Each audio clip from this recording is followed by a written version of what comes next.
आता बातमी आहे पतंगाला वापरण्यात येणाऱ्या नायलॉन मांजाची। जर लहान मुलांनी अशा प्रकारचा मांजा पतंगासाठी वापरला तर त्यांच्या पालकांवरती कारवाई होणार आहे। बातमी आहे येवल्यातनं। मकर संक्रांतीला 3 दिवस येवल्यामध्ये मोठा पतंग उत्सव साजरा करण्यात येतो। पण ह्या पतंग उत्सवामध्ये पतंग उडवण्यासाठी सर्रासपणे नायलॉन मांजाचा वापर होतोय।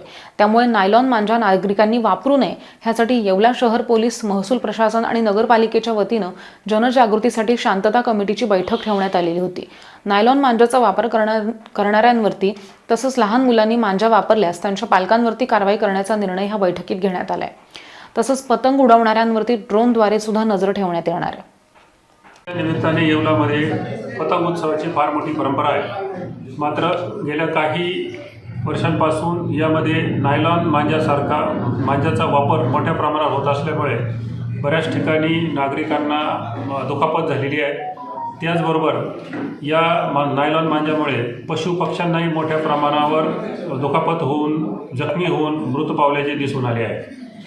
या नायलॉन मांजाविरोधी मोहीम येवला नगर परिषद त्याचबरोबर शहर पोलीस स्टेशन येवला यांच्या वतीने राबवण्यात येत आहे। यामध्ये शांतता समितीची बैठक घेण्यात येऊन मोठ्या प्रमाणावर जनजागृती व प्रबोधन करण्यात येणार आहे। त्याचबरोबर या मांजाच्या वापरासंबंधात ड्रोनद्वारे नजर ठेवण्यात येऊन त्यामध्ये वापर होत असल्याचं आढळून आल्यास संबंधितांविरुद्ध त्यामध्ये लहान मुलं असल्यास त्यांच्या पालकांविरुद्ध सुद्धा कारवाई करण्यात येणार आहे।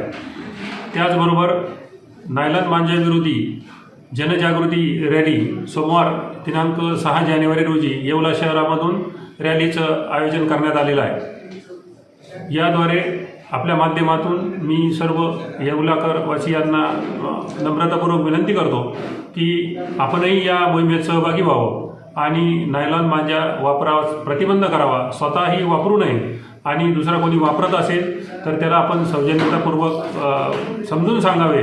याशिवाय आपण पोलीस स्टेशनला व नगरपालिकेला या संबंधीची सूचना दिल्यास आपले नाव आणि मोबाईल नंबर गोपनीय ठेवण्यात येईल व संबंधिताविरुद्ध कारवाई करण्यात येईल।